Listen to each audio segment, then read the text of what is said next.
ത്രിയേക ദൈവത്തിന് സ്തുതി. എല്ലാവർക്കും ഹെർമിറ്റ്സ് ടോക്സിൻ്റെ 593 ഭാഗത്തിലേക്ക് സ്വാഗതം. ഇന്ന് പെന്തിക്കോസ്തിക്ക് ശേഷം വരുന്ന 11ാമത്തെ ഞായറാഴ്ച. ഇന്നത്തെ വിശുദ്ധ ഏവൻഗേലിയോൻ ഭാഗം വിശുദ്ധ മർക്കോസ് എഴുതിയ സുവിശേഷം 6-ാം അധ്യായം 7 മുതൽ 13 വരെയുള്ളതായ തിരുവചന ഭാഗങ്ങളാണ്.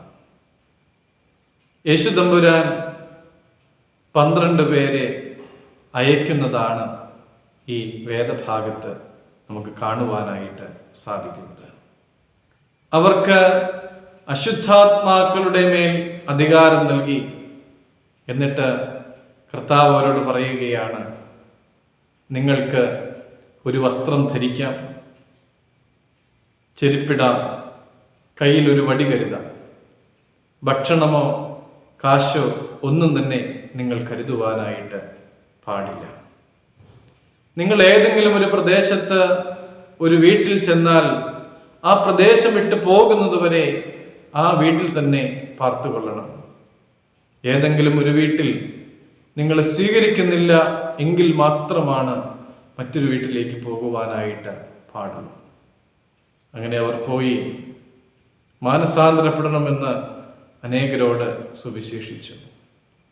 വളരെ ഭൂതങ്ങളെ പുറത്താക്കി, ഒത്തിരി രോഗികളെ എണ്ണ തേച്ച് സുഖപ്പെടുത്തി.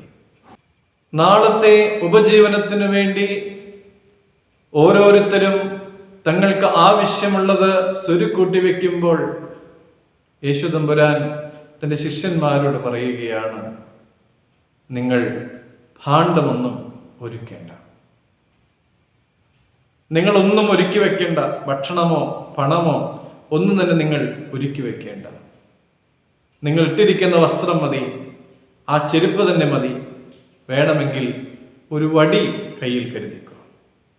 പൗലോസ് അപ്പോസ്തലൻ ഫിലിപ്പിയർ 4-ാം അധ്യായം 6-ാമത്തെ തിരുവചനത്തിൽ പറയുന്നത് ഇങ്ങനെയാണ്: ഒന്നിനെ കുറിച്ചും വിചാരപ്പെടരുത്. ഒത്തിരിയേറെ കാര്യങ്ങൾ നമ്മുടെ ജീവിതത്തിലുണ്ട്. അതൊന്നിനെ കുറിച്ചും നിങ്ങൾ വിചാരപ്പെടേണ്ട ആവശ്യമില്ല. വിചാരപ്പെടുക എന്നാൽ എന്താണ്? വിചാരപ്പെടുക എന്നാൽ ദൈവത്തിലുള്ള ആശ്രയം ചോർന്നു പോവുക എന്നാണ്. ദൈവത്തിലുള്ളതായ ആശ്രയം ഇല്ലാതായി തീരുക എന്നുള്ളതാണ്. നമ്മുടെ ജീവിതത്തിൽ പ്രതിസന്ധികളും പ്രയാസങ്ങളും ഒക്കെ കടന്നു വരുമ്പോൾ ദൈവത്തിൽ ഉള്ളതായ ആശ്രയത്തെ വിട്ടിട്ട് വരാൻ പോകുന്നതായ പ്രതിസന്ധിയെ തരണം ചെയ്യുവാൻ ആവശ്യമായ പോംവഴികളൊക്കെയും സ്വന്തമായി ആലോചിച്ച് രൂപപ്പെടുത്തുന്നതാണ്. വിശുദ്ധ മത്തായി 6-ാം അധ്യായം 25-ാമത്തെ തിരുവചനത്തിൽ കർത്താവ് തന്നെ പറഞ്ഞിട്ടുണ്ട്, എന്ത് തിന്നും എന്ത് കുടിക്കുമെന്ന് ജീവനായിക്കൊണ്ടും എന്തൊടുക്കുമെന്ന് ശരീരത്തിനായിക്കൊണ്ടും നിങ്ങൾ വിചാരപ്പെടരുത്. ആഹാരത്തേക്കാൾ ജീവനും ഉടുപ്പിനേക്കാൾ ശരീരവും വലുതല്ലയോ? പ്രിയമുള്ളവരെ, നമ്മുടെ ജീവിതവും ജീവിത വഴികളും ഒന്നും നമുക്ക് വ്യക്തമല്ല. എങ്ങും അനിശ്ചിതത്വമാണ്. ഈ കഴിഞ്ഞ ഒരാഴ്ചക്കാലമായിട്ട് നമ്മൾ കണ്ടുകൊണ്ടിരിക്കുന്നതും ഇത് തന്നെയാണ്.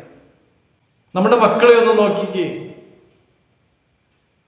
നമ്മുടെ മക്കൾ ആരെങ്കിലും ഇന്ന് എന്ത് കഴിക്കും എന്നോർത്ത് വിചാരപ്പെട്ട് നടക്കുന്നത് നമ്മൾ ആരെങ്കിലും കണ്ടിട്ടുണ്ടോ? അവർക്ക് നല്ല പോലെ അറിയാം, അവരുടെ അമ്മ നല്ല സ്വാദുള്ളതായ ഭക്ഷണം അവർക്കായി ഒരുക്കി വെക്കുമെന്നാണ്. പ്രിയമുള്ളവരെ, നമ്മളെല്ലാവരും മക്കളാണ്. ദൈവം തന്റെ മക്കൾക്കായി കരുതും. നമുക്ക് ആവശ്യമുള്ളതെല്ലാം അവൻ ഒരുക്കി വെക്കും. അതുകൊണ്ട് ഒന്നിനെ കുറിച്ചും നമ്മൾ വിചാരപ്പെടേണ്ട ആവശ്യമില്ല. നമ്മുടെ കർത്താവ് മാനസാന്തരത്തിന്റെ സുവിശേഷം അറിയിക്കുവാനായി തൻ്റെ ശിഷ്യന്മാരെ കൽപ്പിച്ചയക്കുമ്പോൾ അതിനു മുമ്പായി അവരെ തന്നെ ഒരുക്കുന്നത് നമുക്ക് കാണുവാനായിട്ട് സാധിക്കും. അതേ മാനസാന്തരത്തിൻ്റെ അനുഭവം നമ്മുടെ എല്ലാവരുടെയും ജീവിതത്തിൽ ഉണ്ടാകണം. ദൈവത്തിൽ പൂർണ്ണമായിട്ടും ആശ്രയം വെച്ചുകൊണ്ട് ജീവിക്കുവാൻ നമുക്കെല്ലാവർക്കും സാധിക്കണം. അതിനുള്ള കൃപയും അനുഗ്രഹവുമാണ് ദൈവത്തിൻ്റെ സന്നിധിയിൽ നാം യാചിക്കേണ്ടത്. ദൈവം അനുഗ്രഹിക്കട്ടെ.